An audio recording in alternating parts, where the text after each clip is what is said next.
अस्सलाम वालेकुम, मैं हूं आबिद अंदलीब। नाजरीन, इलेक्शन कमीशन का फैसला कलअदम होने जा रहा है और इसके ऊपर जुर्माना होगा और फिर आर्टिकल 6 की भी बातें चल रही हैं। क्या ग्राउंड्स हैं, क्यों ये फैसला कलअदम होगा इलेक्शन कमीशन का, क्यों सुप्रीम कोर्ट इसको स्ट्राइक डाउन कर देगी और जुर्माने की भी बात चल रही है। इसके साथ साथ कुछ साफे भी एक्सपोज हो रहे हैं और ये पूरा का पूरा एक माफिया जो था वो एक्सपोज हुआ कि ये पीछे अंदर खाने गेम क्या चल रही थी और क्यों रात को अदालत नहीं खुली। 12 बजे अदालत खुलनी थी। ये भी बिल्कुल उसी तरह का एक केस था जब इमरान खान के ऊपर अदम एतमाद थी, उसको जब कासिम सूरी ने एक रूलिंग दी थी और उसके बाद वो रूलिंग डिस्कस होती रही सुप्रीम कोर्ट के अंदर और अदालतें रात को खुल गई थी 12 बजे और उसी तरह की आइन छिकनी तो यहाँ भी हुई है। तफसील बताते हैं आपको।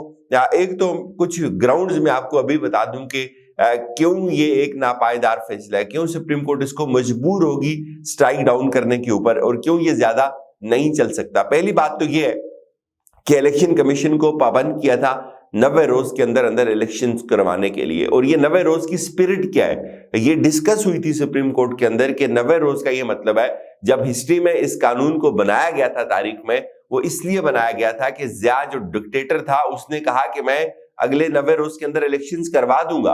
वो 90 रोज फिर कभी भी नहीं आए, 10 साल गुजर गए थे, वो 90 रोज नहीं आए और उसी चीज को, उसी खदशे को पेश नजर रखते हुए ये 90 रोज इसलिए डाले गए थे कि अगले 90 रोज के अंदर बाउंड करना है इलेक्शन कमीशन को कि वो इलेक्शन हर सूरत करवाए। तो ये जो अगले 90 रोज है ये आइन का हिस्सा है और इससे 1-2 दिन भी ऊपर नीचे नहीं हो सकते और यही वजह थी कि सुप्रीम कोर्ट ने पाबंद किया इलेक्शन कमीशन को कि ये आईनी खिलाफ वर्जी हो जाएगी। तो ये जो 90 रोज हैं ये इसलिए बनाए गए कि जो निगरान सेटअप होता है उसको 90 दिन का टाइम दिया जाता है और वो 90 दिन के बाद वो खुद ब खुद बेअसर हो जाता है, उसकी कोई हैसियत नहीं रहती। तो ये कैसे हो सकता है कि 90 रोज के अंदर अंदर आप इलेक्शंस को तो ना करवाएं और जो निगरान सेटअप है जिसके पास पूरे सूबे का ज़मामे कार है उसको आप वो स्ट्राइक डाउन हो जाएगा, वो खत्म हो जाएगा, वो बेअसर हो जाएगा। और क्या फिर पाकिस्तान के इतने बड़े 2 सूबे बगैर किसी हुकूमत के चलते रहेंगे? ये एक सबसे बड़ा क्यास और कंफ्यूजन पैदा होगा। इसलिए ये जरूरी है कि 90 रोज के अंदर अंदर हूं। और फिर जो इन्होंने बहाने बनाए इलेक्शन कमीशन ने, वो बहाने क्या थे? इन्होंने कहा जी हमारे पास पैसा नहीं है, हमारे पास अफरादी कुव्वत नहीं है। ये वो सब चीजें जो डिस्कस हुई हैं इस समात के अंदर, हम खुद समात में मौजूद थे, केसेस को सुना हमने, ये सारे वकला ने ये बातें बताई वहां कि पैसे नहीं है या अफरादी कुव्वत नहीं होगी या मर्दम शुमारी होगी। जितने जितने बहाने उस वक्त इलेक्शन कमीशन के और हुकूमतों के जो थे वकला उन्होंने घड़ने थे, उन्होंने पूरी कोशिश की घड़ने की, लेकिन चीफ जस्टिस ने, सुप्रीम कोर्ट ने जो अपना ऑर्डर लिखा उसमें उन्होंने पाबंद किया कि जितने भी इदारे इलेक्शन कमीशन के साथ ताउन करते हैं इलेक्शन करवाने में, हुकूमत उनको पैसा दे, वो तमाम इदारे उनको ताउन करें, अफरादी कुव्वत दें और ये इलेक्शन 90 रोज के अंदर अंदर हूं। और उन्होंने ये भी कहा था कि इलेक्शन कमीशन अपनी मर्जी की कोई तारीख जो है वो ऊपर नीचे कर सकता है, लेकिन चूंकि जाहिर है उन्होंने उनको 52 डेज का शेड्यूल देना था तो उन्होंने उस हिसाब से 30 अप्रैल को फाइनल किया और ये जो 30 अप्रैल थी ये इलेक्शन कमीशन ने खुद फाइनल की और उसके बाद आपने देखा कि पूरा प्रोसेस शुरू हो गया था। अब मैं आपको एक बात बताता हूँ, होता क्या उमूमी तौर पे ये होता है कि जब इलेक्शन कमीशन इलेक्शन शेड्यूल का ऐलान कर देता है तो उसके पास एक इख्तियार है 220 का। आर्टिकल 220 के तहत वो तमाम इदारों से जो जो उसको मतलूबा चीजें चाहिए होती हैं वो ले सकता है। ये ऐसा नहीं होता कि इलेक्शन कमीशन उनके पास जाए और वो ना दें, वो पाबंद है। इलेक्शन कमीशन के पास इख्तियारात हैं इलेक्शन करवाने के लिए। एक इदारा अगर बना हुआ है और वो खुद हैंड्स अप हो जाए और वो कहे जी कि मुझे किसी ने ये अफरादी कुव्वत नहीं दी, मुझे किसी ने ये पैसा नहीं दिया तो मैं ये इलेक्शन नहीं करवा सकता, तो it does not make sense. और अब इसलिए अगर ये जवाब मान लिया जाए कि इलेक्शन कमीशन के साथ कोई ताउन नहीं कर रहा और मुल्क के में पैसे नहीं है, तो भाई जजेस ने ये कहा था कि आपके पास मैच करवाने के पैसे हैं। उस वक्त PSL का कोई रोला पड़ा हुआ था, PSL पाकिस्तान में होनी थी, तो जमाल खान मंदोखेल साहब ने कहा था कि ये क्या हो गया कि आप क्रिकेट खेलने के तो आपके पास पैसे हैं और इलेक्शन करवाने के पैसे नहीं है, तो पैसे तो ठीक ठाक थे। और फिर अगर इस जवाब को ठीक मान लिया जाए कि इनके पास पैसे नहीं है तो क्या अगले 10 साल पैसे नहीं होंगे तो 10 साल इलेक्शन नहीं होंगे? तो इसलिए सुप्रीम कोर्ट के पास कोई भी ऐसा जवाब नहीं है, कोई भी ऐसी सॉलिड रीजन नहीं है कि जो ये पेश करके वहां से सुप्रीम कोर्ट को कन्विंस कर सकें। पिटिशंस तैयार हो गई हुई हैं। और मैं आपको एक बात और बताऊं, ये जो बात कर रहे हैं कि अभी पैसा नहीं है, तो क्या जवाब है? آج حالات اتنے خراب ہیں اس ملک کے، اگلے 4 ماہ بعد 5 ماہ بعد اس سے زیادہ خراب ہو جائیں گے، تو کیا جواز ہے اگلے 4-5 ماہ میں ان کو پیسہ مل جائے گا، افرادی قوت مل جائے گی، کوئی اور نیا کٹا کھول دیں گے یہ جی کہ ہمارے پاس ہماری نفری ادھر تعینات، ہم نہیں آپ کو دے سکتے، نہ ہم آپ کو لوگ دے سکتے ہیں، نہ ہم آپ کو پیسہ دے سکتے ہیں. تو یہ ساری کی ساری جو بھونڈے حربے یہ سپریم کورٹ اس لیے اڑائے گی کہ ان کو ان کی نیت کا پتہ ہے.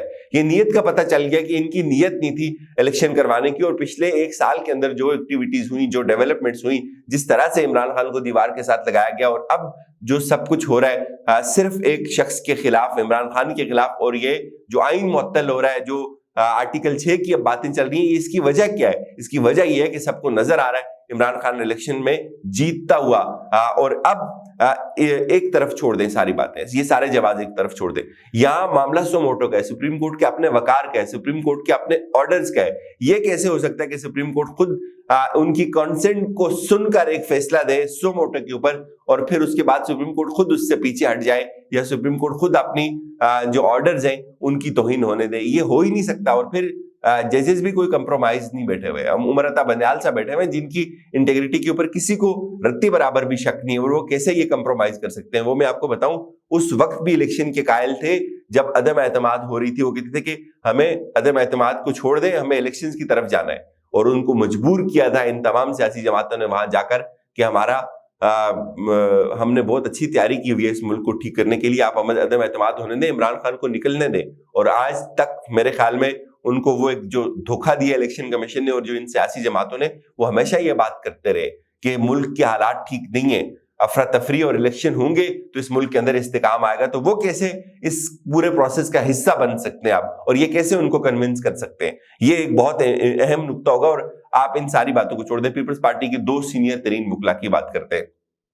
اعتزاز احسن صاحب نے یہ کہا کہ الیکشن کمیشن کا یہ جو فیصلہ ہے، سپریم کورٹ اس کو نہ صرف کالعدم کرنے جا رہی ہے، بلکہ جو چیف الیکشن کمشنر ہے ان کے اوپر اس میں جرمانہ بھی ہو سکتا ہے. اور پھر اعتزاز احسن کو چھوڑ دیں، آپ کھوسا صاحب کیا کہتے ہیں؟ کھوسا صاحب یہ کہتے ہیں کہ یہ آئین کی صریحاً خلاف ورزی ہے، اور اس پہ ان کو کہا گیا ہوا تھا کہ 30 اپریل کو، اور وہ لے کے چلے گئے 8 اکتوبر کو، اور یہ 8 اکتوبر تک کیا یہ جو پاکستان کے 2 بڑے صوبے ہیں وہ بغیر کسی حکومت کے رہیں گے؟ اور یہ تو ایک جواز انہوں نے فراہم کر دیا کہ اگلے 10 سال بھی الیکشن نہ ہو، حالات اگر نہیں ہے تو 10 سال بھی الیکشن نہیں ہوں گے. تو یہ جو ایک انفارچونیٹ فینومین ہے، جو سپریم کورٹ کا فیصلہ تھا، اور یہ آئین کا حصہ ہے کہ 90 روز کے اندر آپ نے الیکشن کروانے، اور الیکشن کمیشن کیسے اس شیڈول کو واپس لے سکتے جو اس نے خود جاری کیا ہو؟ اور سب لوگ کہہ رہے تھے کہ عدالتیں کھل جائیں گی اور ججز جو ہے وہ پہنچ جائیں گے. آج عدالتیں کیوں نہیں کھلی؟ تو آج تو ظاہر ہے آف ڈے ہے، لیکن پٹیشن جو ہے وہ تحریک انصاف کے لوگ تیار کر رہے ہیں اس کے اوپر. کل امید ہے یہ چیز سپریم کورٹ تک پہنچ جائے گی، اور زیادہ امکان یہی ہے کل اس کے اوپر سماعت ہوگی، اور یہ کوئی بھی ایسا آپشن نہیں ہے بظاہر آئینی اور قانونی طور کے اوپر جس پہ ججز کو کنونس کیا جا سکے. یہ میں آپ کو بتاؤں کہ زلزلہ ترکی کے اندر ہوا تھا، یہ بھی وہاں ڈسکس ہوئی. ججز نے یہ بھی کہا کہ ترکی کے اندر جو زلزلہ ہوا ہے اس کے باوجود اگر الیکشنز وہاں پوسٹ پون نہیں ہوئے تو یہاں کیسے ہو سکتے ہیں؟ اتنے کوئی بھی خوفناک حالات نہیں، اللہ نہ کرے ہمارے ملک کے. اجازت دیجیے، اپنا خیال رکھیے گا. خدا حافظ.